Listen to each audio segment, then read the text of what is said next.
bisa mempunyai kesempatan untuk mendapatkan PR ya. Jadi kalau di Kanada ini teman-teman bisa apply PR, dan setelah apply PR kita juga bisa apply menjadi citizen di negara Kanada. Tapi itu kita harus tinggal di negara Kanada itu selama 5 tahun ya.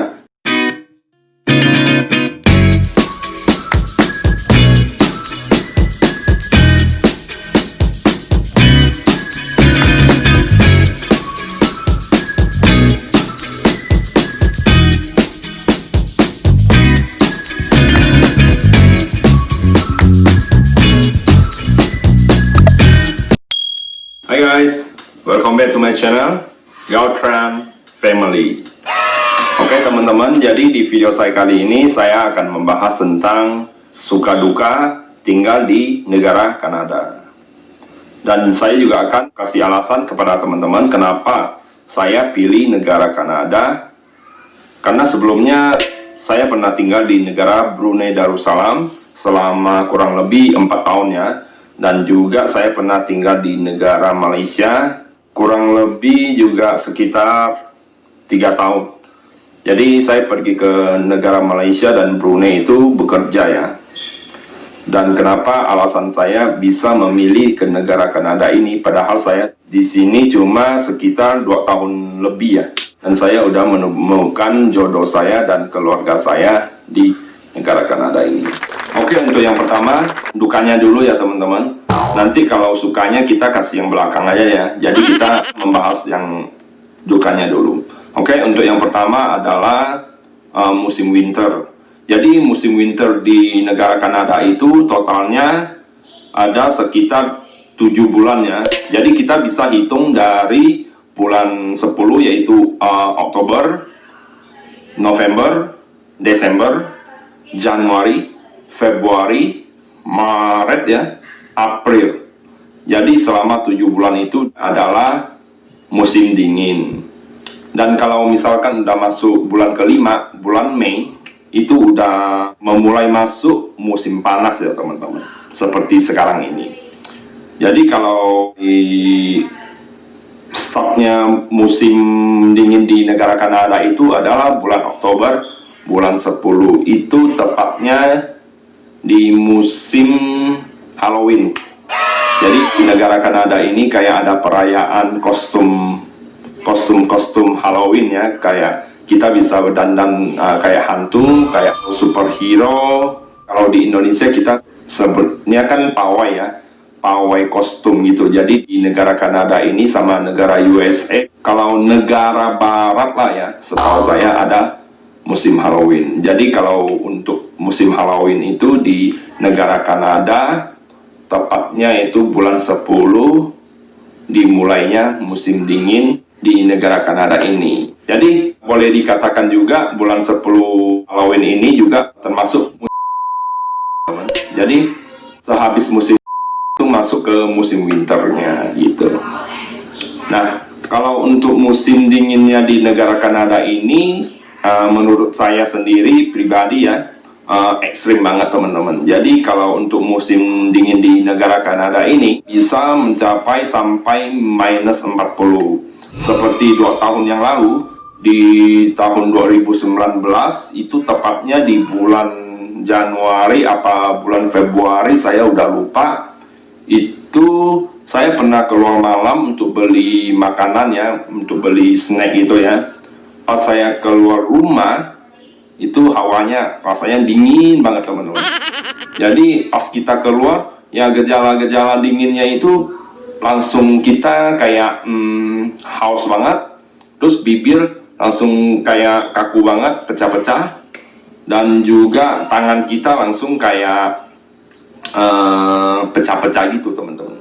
Jadi terlalu kering di tubuh kita gitu ya. Jadi kalau untuk suhu minus 40 nya itu ya gejalanya itu seperti kayak gitu. Terus apalagi kalau minus 40 kita nggak pakai topi winter, kita bisa mengalami sakit kepala ya, karena terhembus dengan hawa dinginnya. Dan juga kalau misalkan di musim winter di negara Kanada ini, kalau teman-teman menggunakan transportasi umum di negara Kanada seperti contohnya bus. Kalau misalkan teman-teman nunggu bus ya di halte bus, itu kita kalau misalkan nunggu selama 1 menit itu udah dingin banget teman-teman. Sumpah itu dingin banget loh. Jadi kalau di negara Kanada ini dia ada aplikasinya untuk menunggu bus, yaitu Movit ya teman-teman. Jadi seperti tahun lalu saya pernah pakai bus di musim winter. Kalau saya mau pakai bus, saya akan menggunakan aplikasi itu. Jadi kita tahu nih rute dari perjalanan bus ini dari mana ke mana gitu. Jadi sekitar menit keberapa atau sekitar jam berapa bus itu akan sampai di halte bus kita. Jadi kita udah tahu, kita udah bisa cek. Kalau misalkan kurang lebih tinggal 60 detik atau kurang lebih tinggal 50 detik atau 1 menit, kita udah bisa siap-siap untuk jalan ke halte bus itu. Jadi itu kelebihannya dari aplikasi itu. Atau misalkan kalau teman-teman nggak mau download aplikasi Movit itu, teman-teman juga bisa pakai Google aja gitu. Tapi kalau saran saya sih lebih bagusnya teman-teman download aplikasi Movit ya. Ini bukan sponsor ya, ini cuma kasih sharing aja supaya teman-teman ada masukan gitu ya. Oke, terus apalagi ya kalau musim winter, paling gitu aja untuk musim winternya teman-teman. Oke teman-teman, jadi yang kedua adalah jauh dari negara Indonesia. Kurang lebih itu perjalanannya kalau pribadi saya itu kurang lebih 24 jam. Tapi ada sebagian orang juga yang kesini 16 jam. Tergantung pesawat kali ya. Waktu itu saya pakai pesawat yang dari Philippine Airlines. Jadi saya pakai pesawat Filipina ya. Jadi dari Indonesia sini terbang ke Filipina langsung transit ke negara Kanada. Itu kurang lebih 24 jam. Sekitar begitulah. Itu kalau untuk naik pesawatnya doang loh itu. Selama 24 jam. Bayangin kan. Nah, kenapa saya bilang itu dukanya? Teman-teman bisa bayangin aja di dalam pesawat kita nunggu selama 24 jam. Tapi di dalam pesawat itu kita juga ada makanan, dikasih hiburan untuk nonton TV atau bla bla bla. Juga terasa bosan juga lah teman-teman. Bayangin aja selama 24 jam di dalam pesawat gitu loh. Nah, terus kalau misalkan kita mau kangen-kangennya sama teman-teman di Indonesia atau kangen-kangennya sama keluarga dari Indonesia, itu juga merupakan kendalanya juga ya teman-teman. Karena kita kan jauh dari mereka gitu ya. Mereka di Indonesia, kita di Kanada. Itu merupakan dukanya. Kalau misalkan di keluarga kita ada masalah atau apa, kita mau pulang juga agak susah, nggak bisa cepet. Kita harus pakai pesawat kurang lebih selama 24 jam dan kita juga harus transit gitu loh. Jadi itu merupakan kendalanya yang kedua. Terus yang ketiga adalah di sini nggak ada mbak-mbak dan juga nggak ada pembantu rumah tangga ya. Walaupun ada itu asisten rumah tangga, maksud saya itu kita harus bayar per hour ya, per jam ya. Itu kalau kita bayar yang paling minimum itu $14 1 jam. Jadi kalau untuk yang ketiga ini kita harus hidup mandiri gitu loh. Nah, seperti pengalaman saya di tahun ini ya. Di tahun ini anak saya lahir. Jadi pas lahiran kebetulan saya kan udah nggak ada ibu, dan istri saya juga nggak ada ibu, udah meninggal. Jadi saya nggak bisa invite mereka ke negara Kanada sini.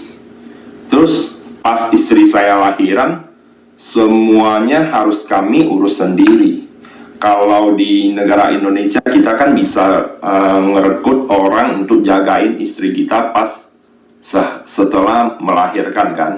Atau misalkan untuk jaga anak kita panggil baby sister itu kan harganya nggak terlalu mahal ya untuk biaya memanggil baby sister di negara Indonesia.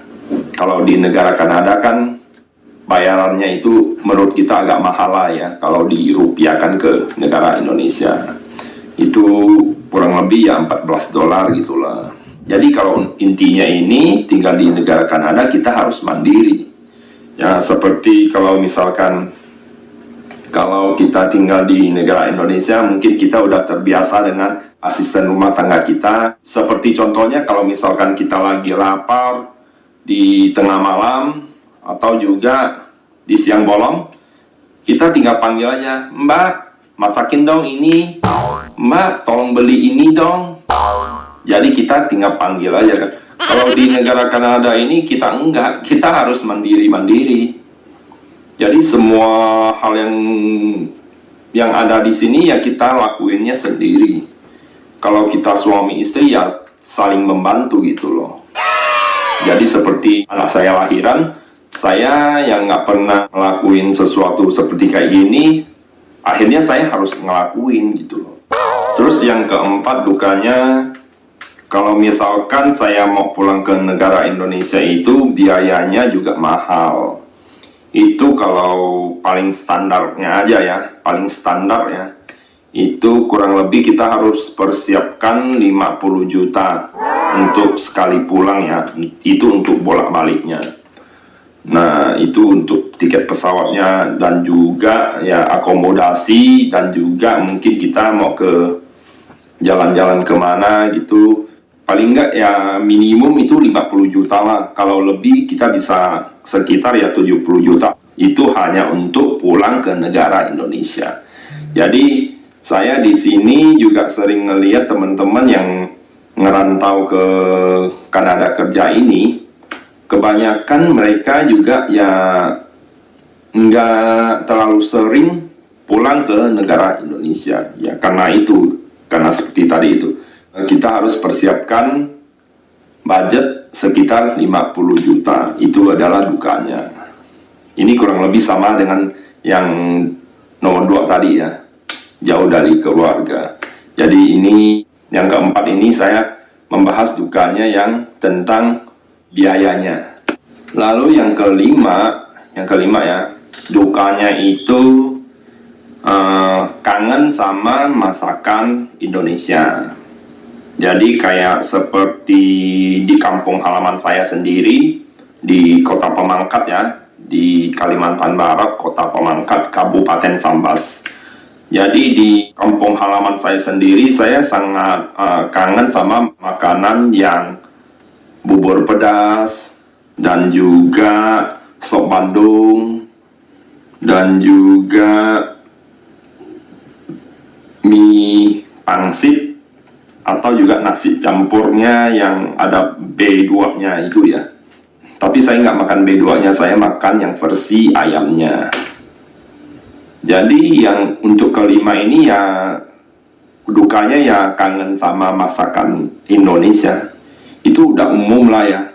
Dimana-mana kita kerja ke luar negeri pasti ya kita akan kangen sama masakan Indonesia. Walaupun di negara Kanada ini saya pernah mereviewnya ya, teman-teman bisa cek di atas ya, video saya yang di atas ini, yang saya review makanan Indonesia ini.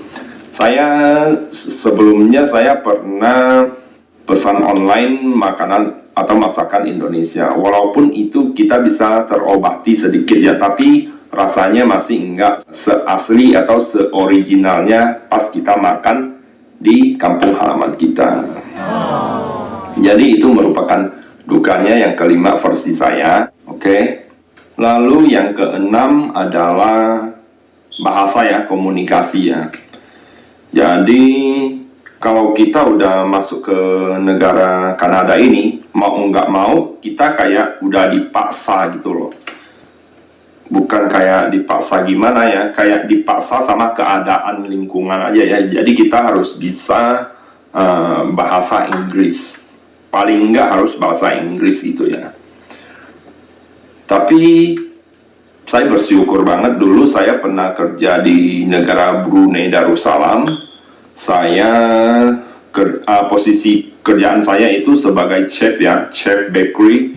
Jadi saya bikin kue ulang tahun di negara Brunei Darussalam itu. Saya bekerja bersama dengan orang Filipina. Jadi orang-orang Filipina di sana kan otomatis ngomong sama saya kan, komunikasinya itu kan pakai bahasa Inggris ya. Waktu itu bahasa Inggris saya masih nol ya, masih zero banget. Jadi saya di sana mau nggak mau ya pakai bahasa tubuh. Jadi saya belajar bahasa Inggris juga dari basicnya juga ya, otodidak ya, di negara Brunei Darussalam itu dengan orang Filipina. Dan akhirnya saya juga nggak tahu saya bisa ke negara Kanada ini. Mungkin memang udah nasib ya. Setelah saya ke negara Kanada ini, saya sering ketemu dengan orang yang berbahasa Inggris ya, walaupun mereka adalah Chinese atau mereka dari orang negara lain, pasti intinya mereka akan menggunakan bahasa Inggris ya. Jadi mau nggak mau kita dipaksa sama keadaan, kita harus belajar ya. Jadi ya intinya ya kita juga harus belajar bahasa Inggris ya. Jadi saya sangat bersyukur banget sampai sekarang saya udah lumayan ya. Jadi saya udah, bahasa Inggris saya bukan bagus banget, itu enggak. Saya cuma bisa berkomunikasi aja sama teman-teman, atau sama bisa ngomong santai lah, atau bisa ngobrol santai di publik, atau pas kita lagi beli barang atau makan di restoran. Jadi kita udah bisa ngobrol yang basicnya aja gitu. Nah selain itu saya juga bisa bahasa Mandarin ya, karena dulu saya pernah belajar bahasa Mandarin juga secara otodidak ya di negara Malaysia. Dan seperti yang saya katakan tadi, kita dipaksa sama keadaan. Jadi mau nggak mau kita juga harus belajar bahasa Mandarin. Jadi pas ke Kanada ini, ternyata di negara Kanada ini juga banyak orang Chinese ya, orang dari Tiongkok.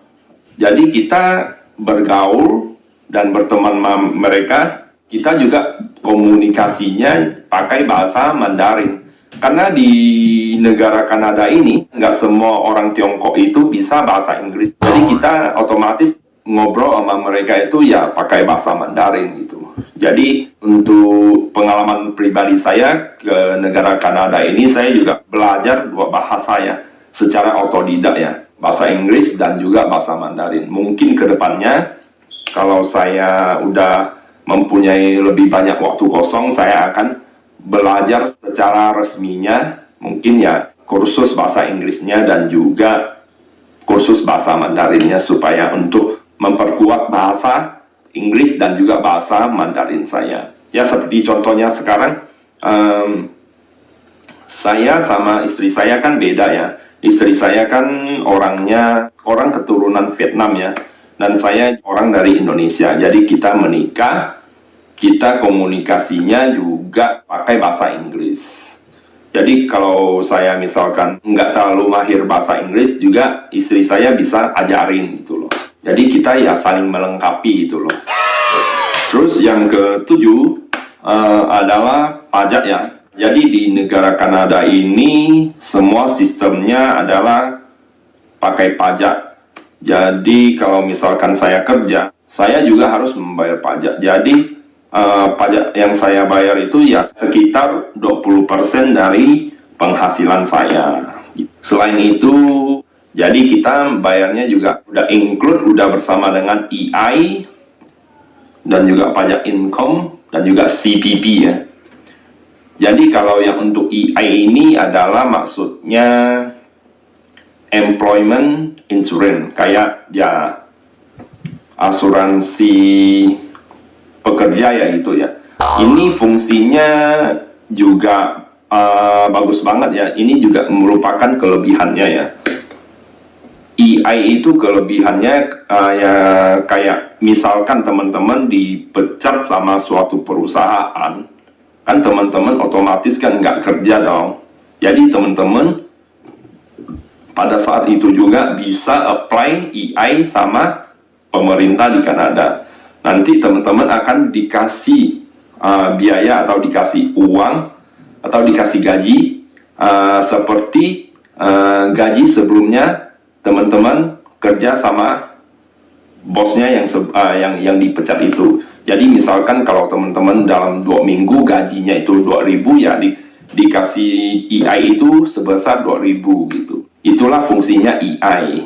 Jadi kalau di sini di negara Kanada ini, selain bekerja membayar pajak ya, kita di sini mau beli sesuatu apapun juga kita juga harus bayar pajak gitu loh.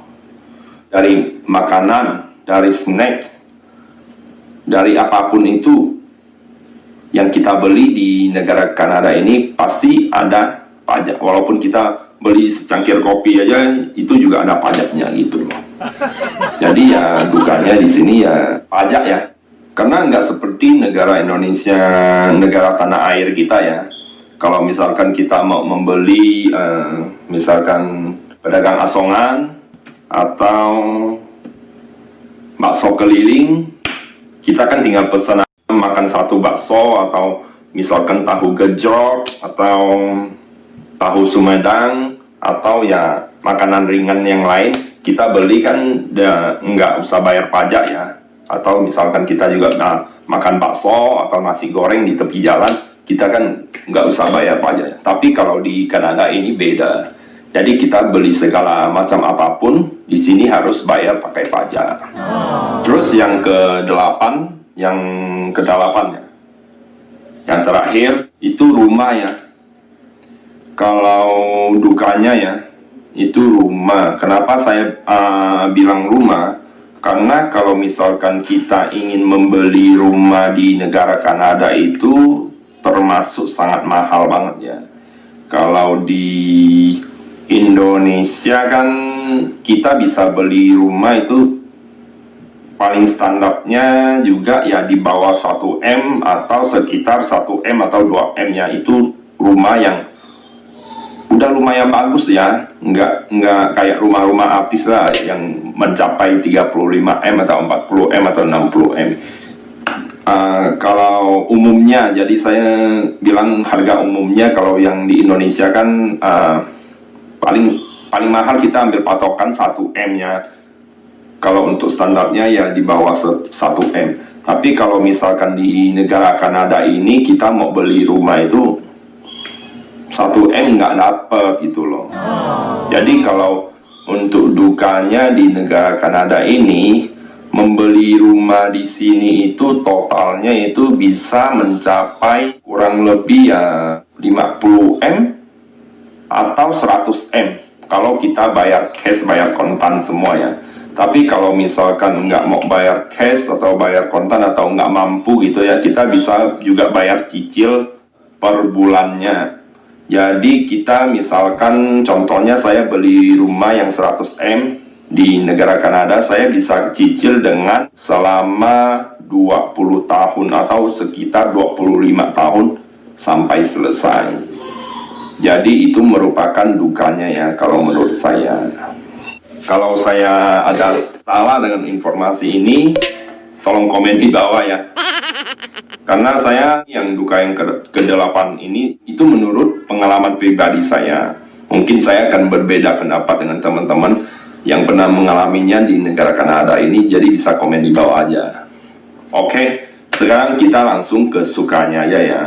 Oke, untuk yang pertama sukanya, di negara Kanada ini merupakan negara yang sangat bersih ya. Untuk tata kotanya dan juga sekitar komplek perumahannya. Jadi teman-teman bisa cek video saya di atas ini. Saya pernah membuat video travel ya ke tempat wisatanya negara Kanada. Jadi teman-teman bisa lihat sekitar jalannya atau sekitar tempat wisatanya itu kelihatan bersih banget. Jadi itu poinnya ya, itu yang sukanya. Jadi ya membuat kita terasa nyaman gitu loh untuk tinggal di negara ini. Untuk yang keduanya itu adalah no sara. Itu nggak ada rasis. Walaupun di negara ini banyak juga yang tinggal juga campur-campur ya, orang-orangnya kayak ada orang India, orang Vietnam, orang Indonesia, orang Filipina, orang Spanyol, orang Meksiko, orang USA, orang Korea, orang Jepang, orang China, dan sebagainya, masih banyak lagi. Kita tinggalnya bersama dalam satu negara ini. Jadi di sini nggak ada yang namanya SARA. Walaupun penduduk aslinya itu Kanadian atau Kanada, mereka ya welcome banget sama kita ya sebagai orang Asia. Terus apalagi kalau untuk yang LGBT ya, untuk yang gay di negara Kanada ini sangat open banget ya. Jadi kalau misalkan teman-teman di negara Indonesia itu mengalami masalah yang kayak ya dilarang dengan LGBT atau suka sesama jenis, teman-teman bisa apply ke negara Kanada ini sebagai PR atau working permit, atau tinggal atau living ya, tinggal di negara Kanada ini. Karena di sini sangat banyak dengan komunitas yang LGBT-nya. Jadi di sini didukung banget. Jadi ini merupakan ya jalan satu-satunya ya kalau menurut saya ke negara Kanada ini. Karena nggak ada rasis untuk yang gay atau LGBT. Dan juga yang cewek suka sama cewek, ini di negara Kanada juga open banget. Jadi rekomen banget lah buat teman-teman yang gay, LGBT bisa apply ke negara Kanada. Di sini nggak ada rasis, no rasis. Ini adalah sukanya. Ini menurut saya ya. Oke teman-teman, untuk yang ketiganya adalah di sini transportasi umumnya itu adalah bus ya. Ada juga kereta api dan juga subway. Tapi di kawasan tempat tinggal saya ini adalah kota Mississauga ya. Jadi saya ngomongnya yang bus aja ya. Nah ini merupakan kelebihannya ya. Termasuk sukanya yang ketiga menurut saya ya. Ini di busnya ini nggak ada yang mengulur-ngulur waktu. Jadi untuk jamnya itu konsisten banget. Jadi di setiap 30 menit atau di setiap 1 jam mereka itu on time banget. Jadi teman-teman bisa cek di aplikasinya yang seperti saya katakan barusan di dukanya ya, Movit ya. Ini aplikasi Movit ya. Atau teman-teman juga bisa buka websitenya di Google tentang busnya yang ada di daerah tempat tinggal teman-temannya. Jadi teman-teman tinggal cek aja. Di sana mereka ada schedule-nya, ada jadwalnya. Mereka berangkat jam berapa, dari menit ke berapa ke tempat ini dan ke tempat itu, dan juga halte busnya. Jadi ini merupakan kelebihannya menurut saya. Jadi nggak usah pusing lah kalau misalkan teman-teman nggak ada kendaraan pribadi mau pakai bus ya. Saya sarankan ya memang bagus banget untuk yang pakai bus. Terus yang bus ini juga ada harganya juga berbeda-beda ya. Kalau nggak salah itu untuk orang tua 60 tahun ke atas itu biayanya itu untuk naik bus harganya $1. Terus kalau untuk anak kecil kayaknya untuk yang sekarang peraturan barunya itu $2 lebih kalau nggak salah. Terus kalau untuk yang student juga harganya di bawah $4 ya. Terus kalau yang untuk yang senior itu harganya $4 dalam sekali perjalanan. Tapi itu busnya kan biasanya kita masuk bus kan ada tiketnya ya. Itu tiketnya teman-teman jangan buang. Jadi itu durasinya itu selama 2 jam. Jadi maksudnya stop pas teman-teman bayar dihitung dari sana sampai 2 jam ke depan. Itu kelebihannya untuk transportasi umum di negara Kanada. Jadi selama 2 jam durasi di tiket bus itu teman-teman misalkan kalau udah sampai di tempat tujuan, teman-teman masih bisa pakai lagi selama durasi 2 jam. Jadi selama durasi 2 jam itu teman-teman mau pakai dalam 5 bus, 6 bus itu juga nggak bayar, itu free ya dengan satu tiket itu. Terus sukanya yang keempat adalah anak sekolah gratis ya sampai dengan SMA. Jadi di Kanada sini juga tempatnya juga ada yang gratis, ada yang enggak ya. Seperti contohnya di Ottawa ya. Di Ottawa itu kalau untuk public school dan juga Catholic school itu saya pernah mendengar teman saya bilang di sana digratiskan, di free ya, digratiskan.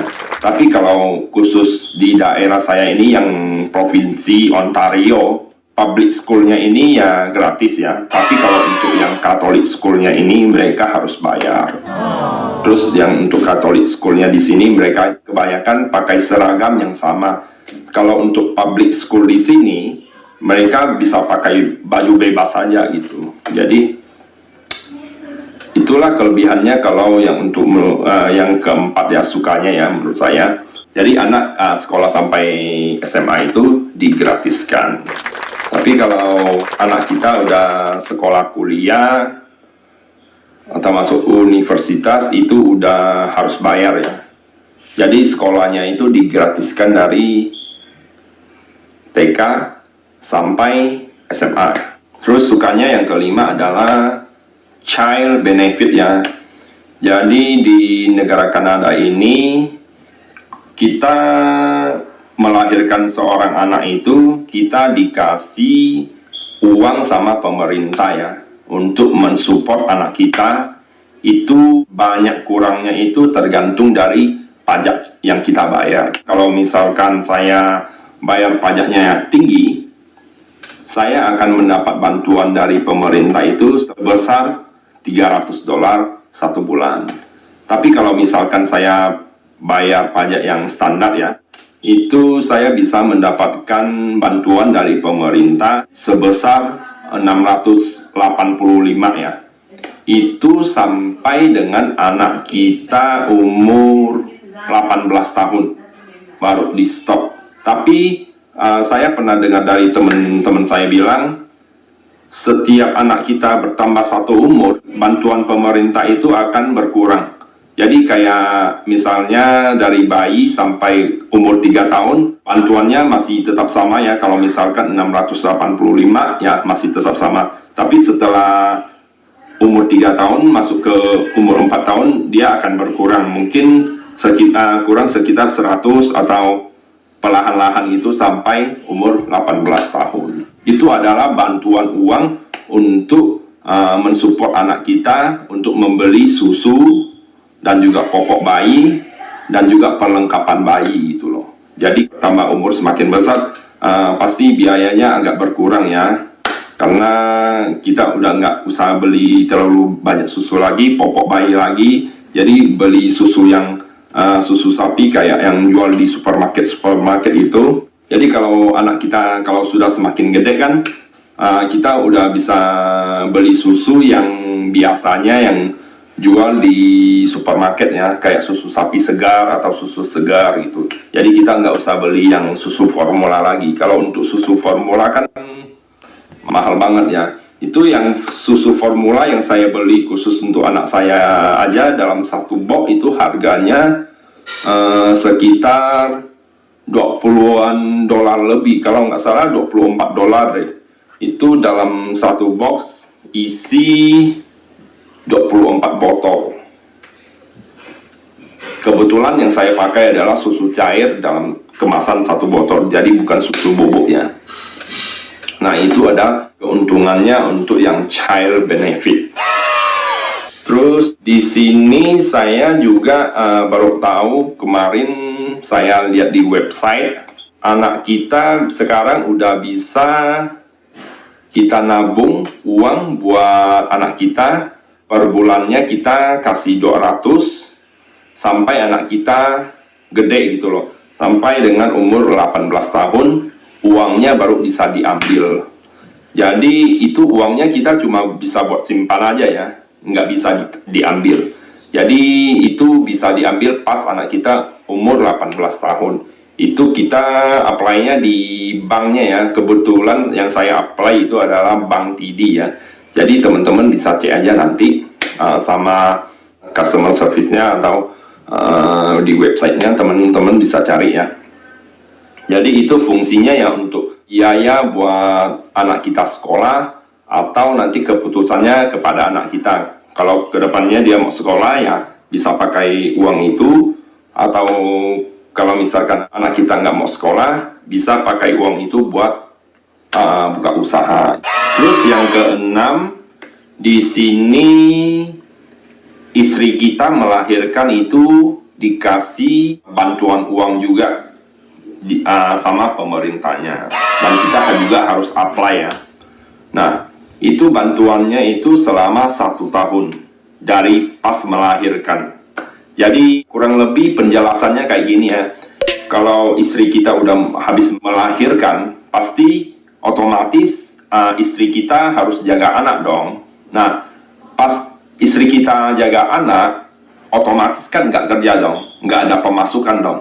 Jadi pemerintah mensupport istri kita dengan bantuan dana sebesar 1.200 lebih. Itu dikasihnya dalam 2 tahap ya. Maksud saya, dia dikasih uang dalam 1 bulan itu 1.200 dikasih 2 tahap yang, jadi dia dikasih dalam 1 tahap 600 lebih di 2 minggu pertama. Terus selanjutnya 2 minggu kedua itu 600 lebih. Jadi ditambahkan 2 minggu sama 2 minggu kan itu totalnya 1 bulan ya. Jadi dalam 1 bulan kita bisa mendapat sebesar 1.200. Nah, jadi teman-teman bisa ditambahkan ya. Jadi anak kita dapat child benefit, istri kita mendapat support bantuan dari pemerintah. Jadi kalau ditotalkan ya, kurang lebih ya sekitar 2.000 dalam 1 bulan gitu. Itulah kelebihannya kalau misalkan kita melahirkan anak di Kanada. Tapi itu bantuannya cuma untuk 1 tahun pertama ya. Setelah 1 tahun itu udah nggak ada. Tapi teman-teman nggak usah khawatir kalau misalkan teman-teman melahirkan anak kedua lagi, itu sama aja. Jadi akan dikasih lagi. Atau misalkan teman-teman melahirkan anak ketiga, anak keempat, itu sama aja. Jadi bantuan dari pemerintah itu cuma buat kasih 1 tahun untuk istri kita yang nggak ada pemasukan karena harus menjaga anak. Lalu yang ketujuh ini adalah sistem gaji di negara Kanada ya. Sistem gaji di negara Kanada ini menurut saya ya, ini bagus banget. Dia membayar gajinya itu setiap 2 minggu 1 kali. Jadi dalam 1 bulan kita mendapatkan 2 kali gaji. Nah, kan beda banget sama negara Indonesia ya. Kalau di negara Indonesia kan kita sistem gajinya itu kan dari 1 bulan awal sampai bulan akhir baru kita gajian kan.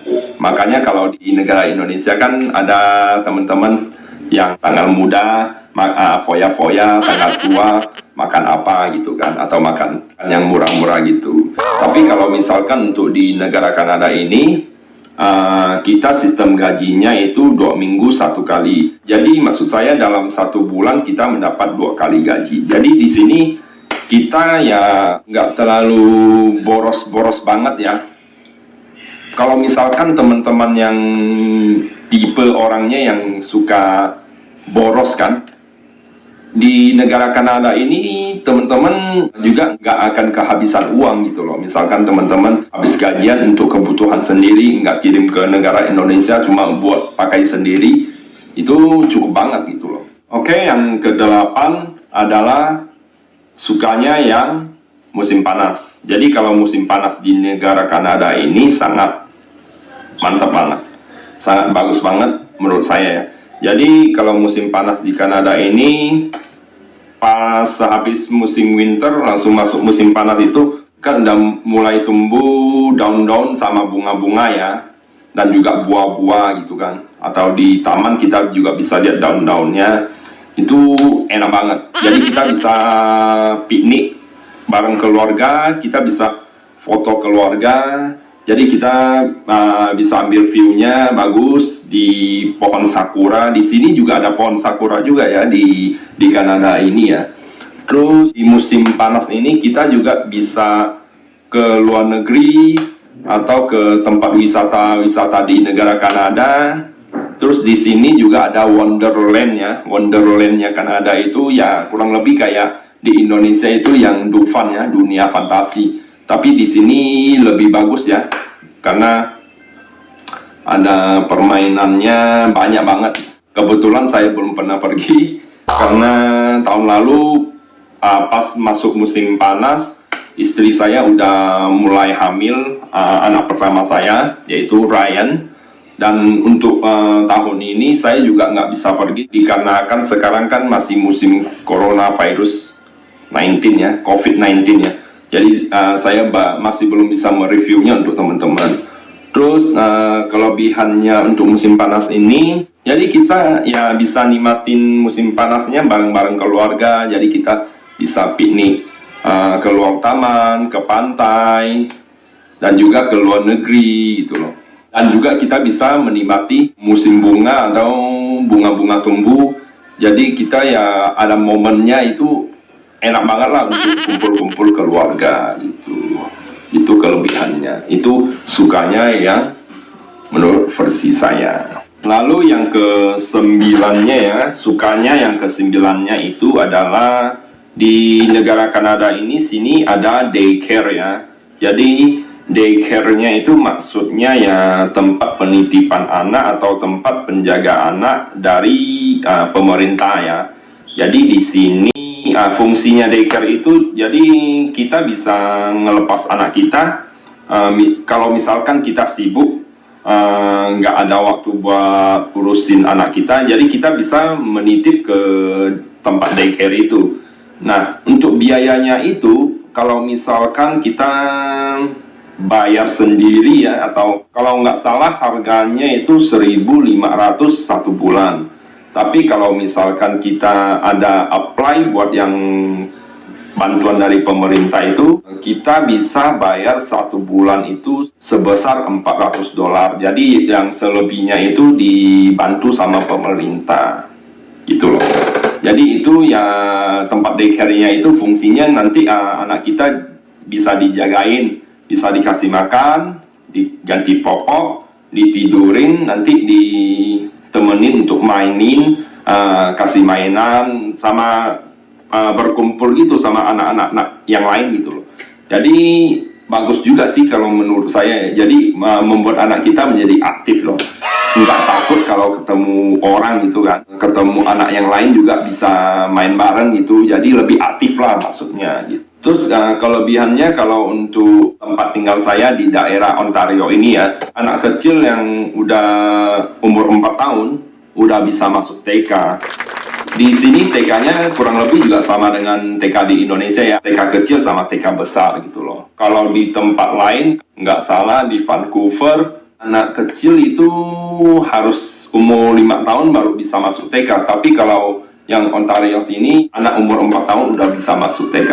Jadi bisa ketolong banget sih ya, anak kita sekolah, kita ada waktu untuk buat bekerja gitu loh. Jadi nggak selalu di rumah buat nemenin anak kita gitu loh. Jadi kita masih bisa menghasilkan uang gitu loh. Nah, terus yang ke-10 adalah di negara Kanada ini adalah negara 4 musim ya. Ini menurut saya juga kelebihannya ya. Karena kalau di negara Indonesia kita kan teman-teman juga udah tahu ya. Cuma ada musim panas sama musim hujan doang ya. Kalau di negara Kanada ini kita bisa menikmati 4 musim. Jadi untuk musim panas ya seperti yang saya katakan barusan, kita bisa piknik keluarga dan keluar jalan-jalan, mungkin ke taman, ke pantai, atau kita tur ke kapal pesiar, atau kita ke luar negeri gitu. Nah, kalau untuk yang musim seminya, musim semi itu kan musimnya untuk tumbuh bunga ya. Habis musim winter dia kan langsung tumbuh daun, tumbuh bunga, tumbuh buah. Jadi pas mereka lagi tumbuh itu kelihatannya enak banget. Jadi kita lihat bunga-bunganya warna-warni gitu, indah banget gitu loh. Terus yang ketiga ini adalah musim gugur ya. Musim gugur, musim gugurnya itu juga cantik banget ya. Jadi kalau sudah masuk musim gugur itu pohon-pohonnya, daun-daunnya itu akan ke kuning-kuningan atau ke coklat-coklatan. Pada saat itu ya view-nya itu enak banget. Daun-daunnya atau bunga-bunganya itu berguguran di sepanjang jalan. Jadi kelihatannya itu view-nya itu sangat cantik banget. Kalau itu untuk buat foto-foto juga bagus banget ya. yang pertama tadi musim panas ya, musim panas, musim semi, musim gugur. Terus yang keempat ya musim winternya. Jadi kalau musim winternya itu kita bisa nikmatin ya, kita bisa main ski di pegunungan, atau kita juga bisa bikin boneka salju yang kayak di film-film itu, atau kita bisa main lempar es salju gitu ya. Tapi kalau musim winter lebih banyak orang nggak suka sih ya, karena ya selain dingin juga ada badai salju, dan juga kalau pas lagi turun salju kan jalan-jalanan itu kan banyak salju ya, jadi sering mengalami kecelakaan gitu loh. Itu adalah sukanya yang ke-10, kita bisa nikmatin 4 musim. Terus yang ke-11, bisa nikmatin buah apa aja. Jadi teman-teman bisa juga cek video saya di atas ini. Saya sebelumnya juga pernah bikin video tentang review buah cherry dan buah berry di negara Kanada. Jadi ini juga merupakan sukanya ya. Di negara Kanada ini kita bisa mencoba berbagai buah. Jadi selain cherry, kita juga bisa rasain buah yang nggak pernah kita rasain di negara Indonesia ya. Seperti contohnya ada buah naga yang warna kuning. Nah itu buah naga yang warna kuning itu dia rasanya itu manis banget, tapi itu khasiatnya bagus banget ya. Itu lebih bagus dari pepaya ya. Kalau pepaya kita makan kan untuk buat pencernaan kan, supaya bisa BAB. Tapi kalau misalkan kita makan yang warna naga yang warna kuning itu, selain dia manis, dia juga bisa membuat pencernaan kita lancar BAB-nya. Itu kurang lebih kalau habis kita makan itu, setelah makan 2 jam udah bisa perut mulus dan BAB. Dan juga masih berbagai banyak buah-buahan ya, yang saya nggak pernah lihat sebelumnya. Di negara Kanada ini kita bisa makan buah apa aja gitu. Soalnya di sini kan banyak orang-orang dari negara lain, mereka bisa ekspor dan impor ke sini makanan-makanan dari daerah mereka. Jadi di sini lumayan bagus lah kalau misalkan kita ingin mencoba buah-buah yang nggak pernah kita coba sebelumnya. Nah, lalu yang ke-12 ini adalah kita bisa menanam apa aja di negara Kanada ini, dan dia bisa cepat segera tumbuh ya, karena di sini di Kanada sini mereka ada jual tanah ya, tanah atau pupuk tanah, kalau nggak salah namanya soil ya. Itu mereka jual kayak 1 karung, kayak karung beras itu ya, sekitar 10 kilo. Penampakannya ya seperti 10 kilo gitu ya. Itu tanahnya bagus banget. Kalau kita udah beli, kita menanam pas di musim panas, itu bisa dengan cepat tumbuh. Nanti saya akan kasih lihat videonya di belakang halaman rumah saya ya. Nah, di sini selain kita bisa membeli tanahnya dan juga pupuknya, di sini juga bisa beli rumput ya. Bayangin kalau di negara kita mana ada beli rumput kan? Rumput ada di sepanjang jalan kan, namanya juga rumput liar. Jadi di mana-mana juga ada. Tapi kalau di negara Kanada ini mereka ada jual rumput. Jadi ada rumput yang kualitas rendah, juga ada rumput kualitasnya lebih bagus, dan juga ada rumput buatan atau rumput buat di halaman rumah untuk yang cantik aja ya. Itu rumput plastik. Nah, kalau di sini di negara Kanada ini kita bisa menanam apa aja ya, seperti kita bisa menanam sayuran, buah-buahan, dan bunga. Itu bisa segera tumbuh. Habis setelah 1 bulan, baru masuk musim panas, setelah 1 bulan dia udah bisa mulai tumbuh. Pas masuk musim panas kita tanam, dan itu setelah 1 bulan udah bisa mulai tumbuh. Jadi ini saya kasih lihat videonya dulu ya.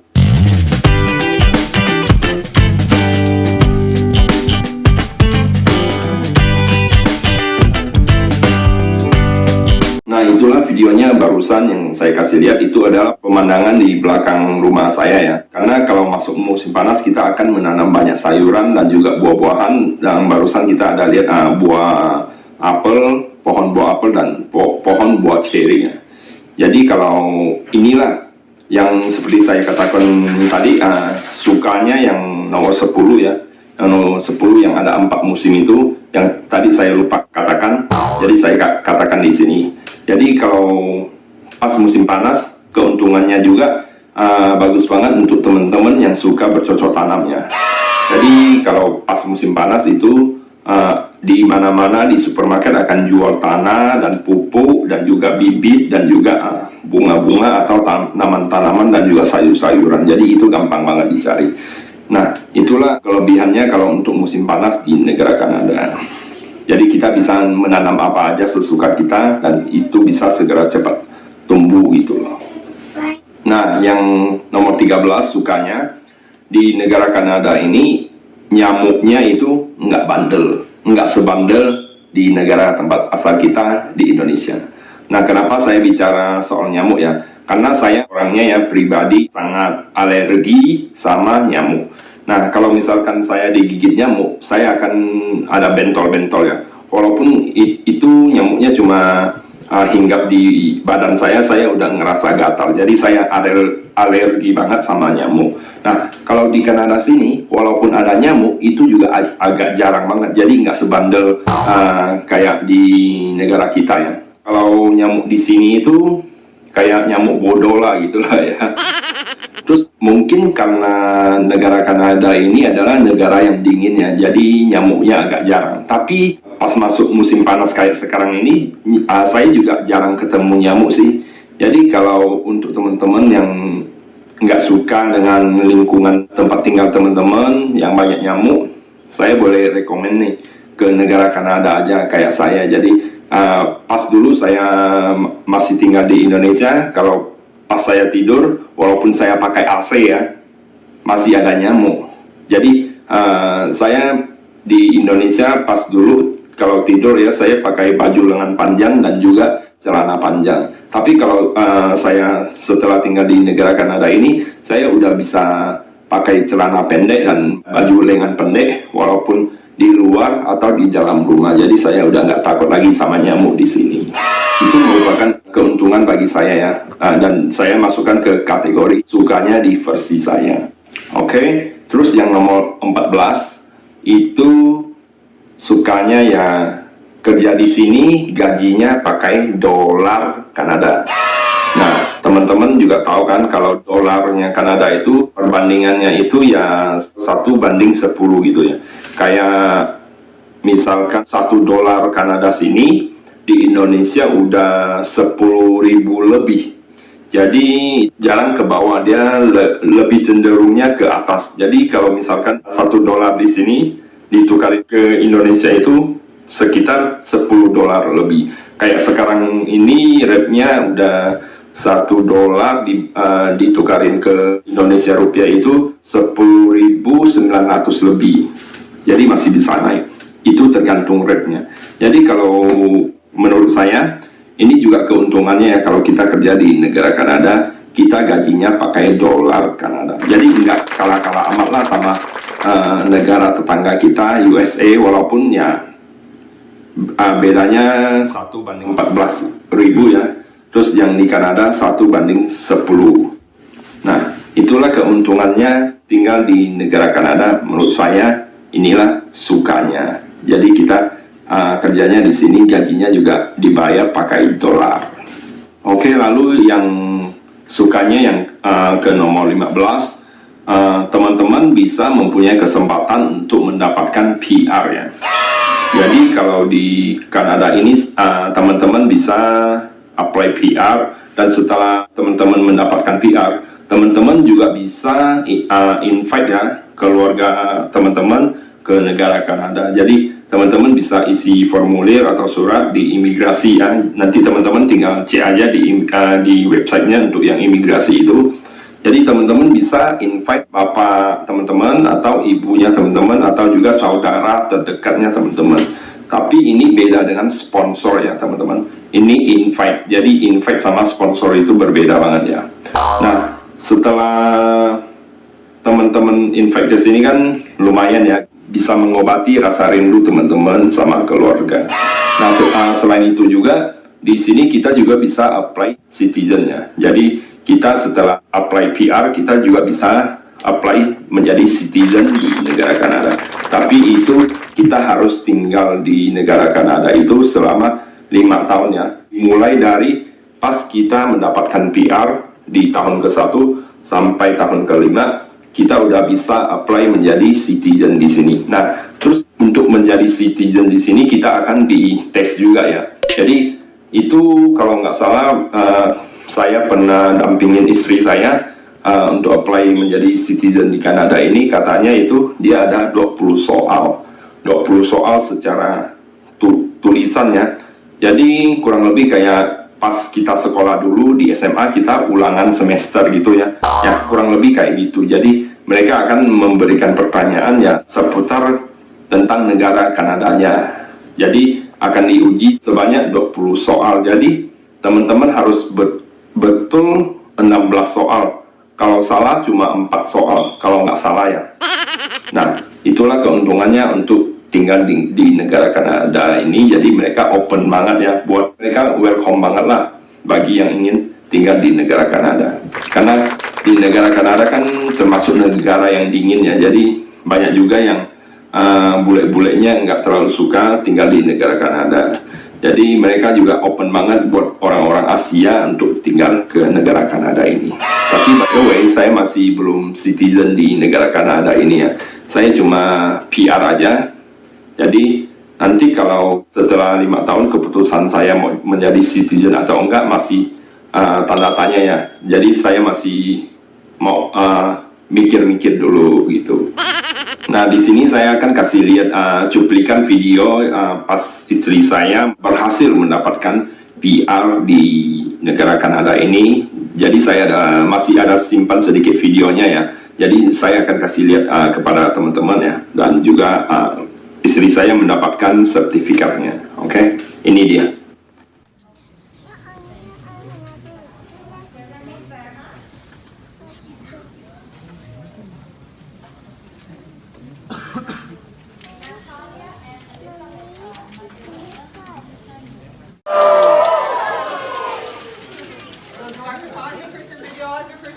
Do it one more time, or is that enough? Yeah, one more time. Is it enough, or one more time? One more time. One more time. Sorry, you got outnumbered. Okay. So, okay. Now, nice and loud. Okay, the loudest possible. On the count of 3. 1, 2, 3.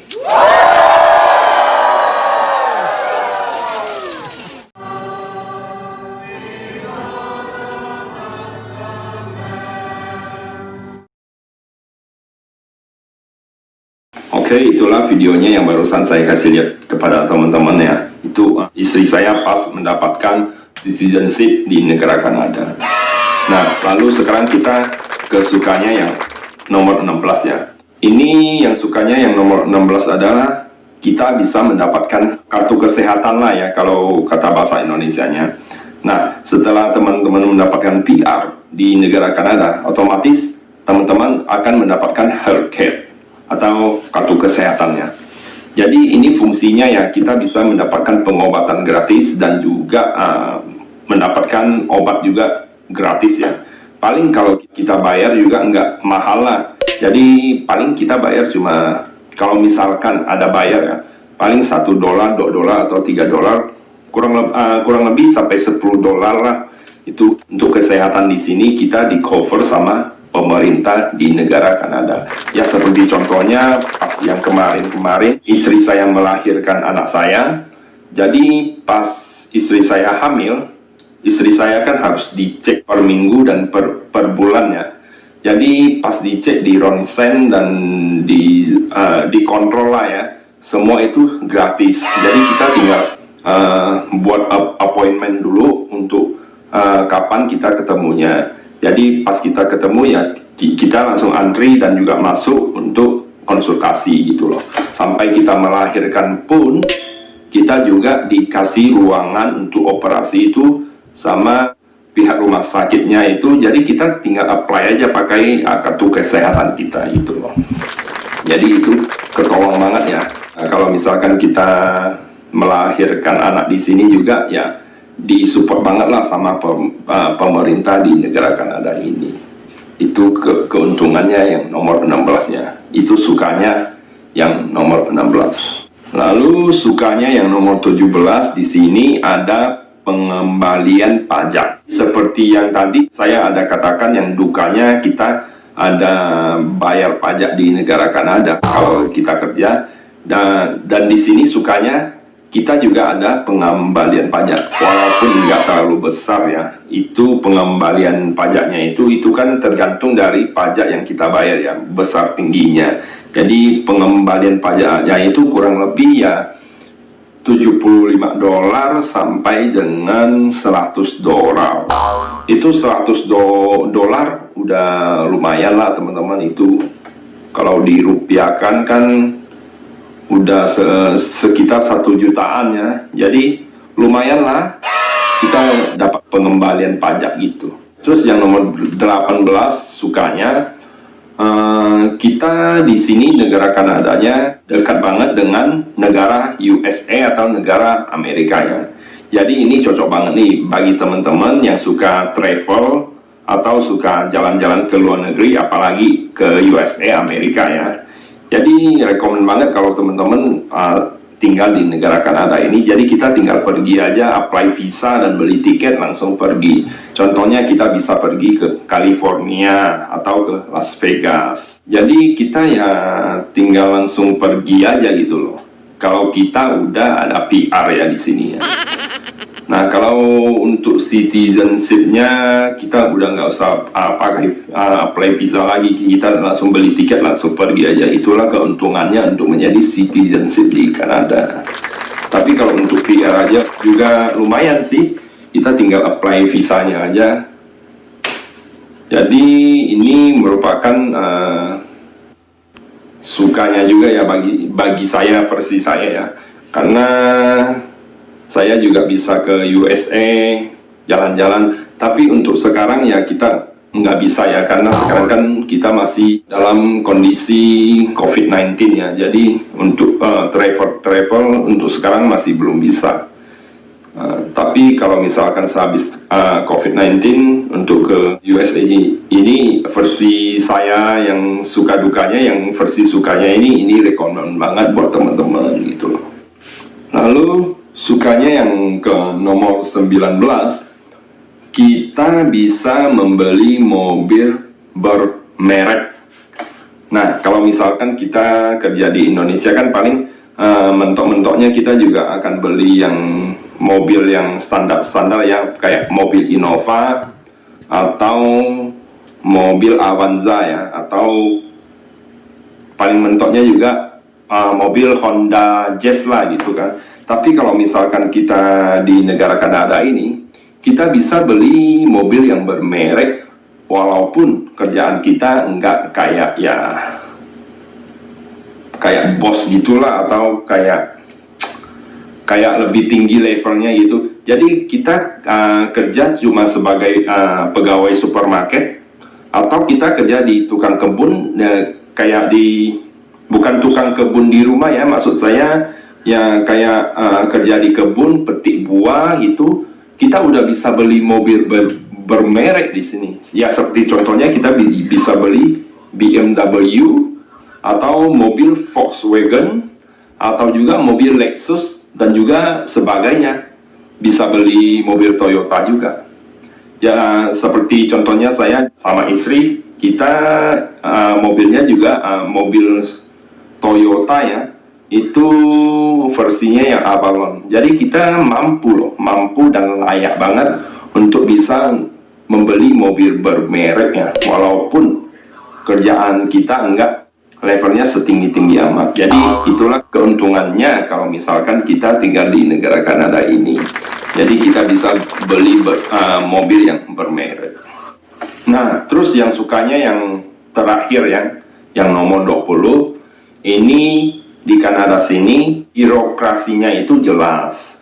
Jadi kalau misalkan teman-teman mau bikin SIM mobil atau SIM kendaraan, itu jelas banget dan terdata banget ya.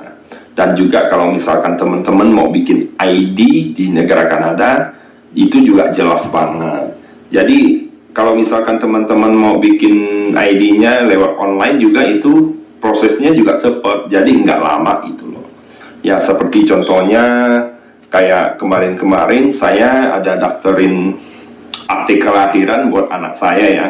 Saya daftarnya di online. Setelah saya daftar, kurang lebih 1 minggu atau 2 minggu kita udah bisa dapatkan hasilnya.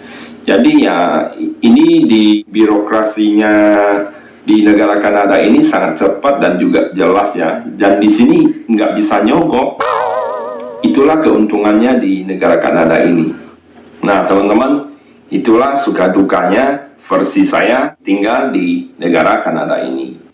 Lebih banyak sukanya dibanding dukanya ya, kalau menurut saya ya. Ini adalah versinya saya. Lalu di sini kenapa saya menjadikan negara Kanada itu sebagai tempat menetap dan juga sebagai tempat tinggal baru saya ini?